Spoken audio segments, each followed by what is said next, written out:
അപ്പോൾ എന്താണ് പേരാമ്പ്രയിൽ അതിനുശേഷം ഇപ്പോൾ സംഭവിക്കുന്നത് എന്നതിന്റെ ഒരു നേർചിത്രത്തിലേക്കാണ് നമ്മൾ ചില നടപടികളിലേക്കൊക്കെ കടന്നിട്ടുണ്ട്. അവിടെ ഷാഫി പറമ്പിൽ എംപിക്ക് മർദ്ദനമേറ്റതിൽ 2 ഡിവൈഎസ്പിമാർക്കാണ് സ്ഥലം മാറ്റമുണ്ടായത്. വടകര പേരാമ്പ്ര ഡിവൈഎസ്പിമാരെയാണ് സ്ഥലം മാറ്റിയത്. പേരാമ്പ്ര ഡിവൈഎസ്പി എൻ സുനിൽകുമാറിനെ കോഴിക്കോട് സിറ്റി ക്രൈംബ്രാഞ്ച് ACP ആയും വടകര ഡിവൈഎസ്പി എൻ ഹരിപ്രസാദിനെ കോഴിക്കോട് മെഡിക്കൽ കോളേജ് ACP യുമായിട്ടാണ് മാറ്റിയത്.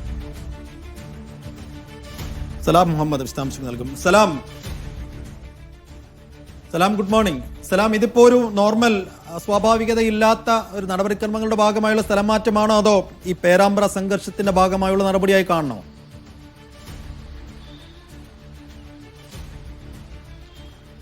ജിൽസി സൈഫു, സംസ്ഥാനത്ത് 23 ഡിവൈഎസ്പിമാർക്കും 2 പ്രൊമോഷണൽ ഡിവൈഎസ്പിമാർക്കുമാണ് ഈ സ്ഥലംമാറ്റ നടപടി ഉണ്ടായിരിക്കുന്നത്. അതിലാണ് ഇപ്പോൾ വടകര പേരാമ്പ്ര ഡിവൈഎസ്പിമാർക്കും സ്ഥലമാറ്റം നൽകിയിരിക്കുന്നത്. ഒരുപക്ഷെ കോൺഗ്രസ് ഈ വിഷയവുമായി ബന്ധപ്പെട്ട് പേരാമ്പ്ര സംഘർഷത്തിൽ ഉൾപ്പെട്ട ഡിവൈഎസ്പിമാർക്ക് നേതൃത്വം കൊടുത്ത ഡിവൈഎസ്പിമാർക്കെതിരെ നടപടി വേണമെന്നുള്ള ആവശ്യം ശക്തമാക്കുന്നതിനിടെ ഒരു തണുപ്പിക്കൽ നടപടി എന്ന നിലക്ക് വേണം ഈ പോലീസിന്റെ ഇപ്പോഴത്തെ ഈ സ്ഥലമാറ്റത്തെ കാണാൻ. വടകര ഡിവൈഎസ്പി ആർ ഹരിപ്രസാദിനെ കോഴിക്കോട് മെഡിക്കൽ കോളേജ് ACP ആയും അതുപോലെ പേരാമ്പ്ര ഡിവൈഎസ്പി എൻ സുനിൽകുമാറിനെ കോഴിക്കോട് സിറ്റി ക്രൈംബ്രാഞ്ച് ACP ആയുമാണ് സ്ഥലം മാറ്റിയിരിക്കുന്നത്. അതോടൊപ്പം തന്നെ Kozhikode medical college ACP Umesh ആയിരിക്കും വടകരയിലെ പുതിയ ഡിവൈഎസ്പി. അതോടൊപ്പം കോഴിക്കോട് വിജിലൻസിലെ ഇൻസ്പെക്ടറായിട്ടുള്ള MP രാജേഷ് എന്ന് പറയുന്ന ഉദ്യോഗസ്ഥനായിരിക്കും പേരാമ്പ്ര ഡിവൈഎസ്പി ആയിട്ടുള്ള പുതിയ ഡിവൈഎസ്പി ഉണ്ടാവുക. ഏതായാലും കോൺഗ്രസിന്റെ ഭാഗത്തുനിന്നും ഷാഫി പറമ്പിൽ MPക്ക് മർദ്ദനമേറ്റ സംഭവത്തിൽ ഈ പോലീസ് നടപടിക്ക് നേതൃത്വം കൊടുത്ത പോലീസ് ഉദ്യോഗസ്ഥർക്കെതിരെ ശക്തമായ നടപടി വേണമെന്നുള്ളൊരു ആവശ്യം ശക്തമായി മുന്നോട്ട് പോകുന്ന ഒരു സാഹചര്യത്തിലാണ് ഇപ്പോൾ പോലീസിന്റെ ഭാഗത്തുനിന്നും ഇങ്ങനെയൊരു നടപടി ഉണ്ടായിരിക്കുന്നത്. 2 ഉദ്യോഗസ്ഥരെ ആരോപണ വിധേയരായിട്ടുള്ള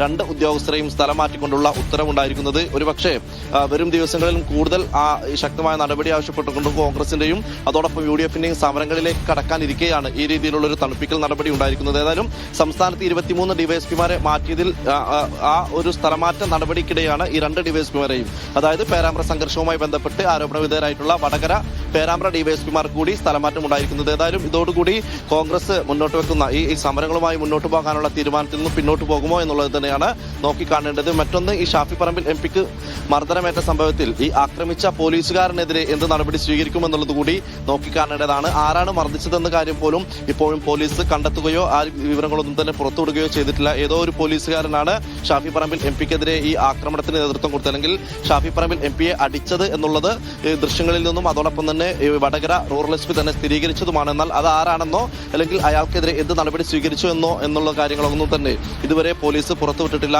ഏത് പോലീസുകാരനാണെന്ന വിവരം പോലും പുറത്തുവിട്ടിട്ടില്ല. ആ ഒരു സാഹചര്യത്തിൽ ഒരു പക്ഷേ ആ പോലീസുകാരനെതിരെയും അതോടൊപ്പം തന്നെ മറ്റു ഉദ്യോഗസ്ഥർക്കെതിരെയും കൂടി നടപടി ആവശ്യപ്പെട്ടുകൊണ്ടുള്ള സമരങ്ങൾ മുന്നോട്ട് പോകാൻ തന്നെയായിരിക്കും കോൺഗ്രസിന്റെ തീരുമാനം എന്നുള്ളതാണ് മനസ്സിലാക്കുന്നത്. ഏതായാലും ഈ വടകര പേരാമ്പ്ര സംഘർഷവുമായി ബന്ധപ്പെട്ട് വടകര പേരാമ്പ്ര ഡിവൈഎസ്പിമാർക്ക് ഇപ്പോൾ ഒരു സ്ഥലമാറ്റം ഉണ്ടായിരിക്കുകയാണ്. സൈഫുദ്ദീൻ, ജിൽസി.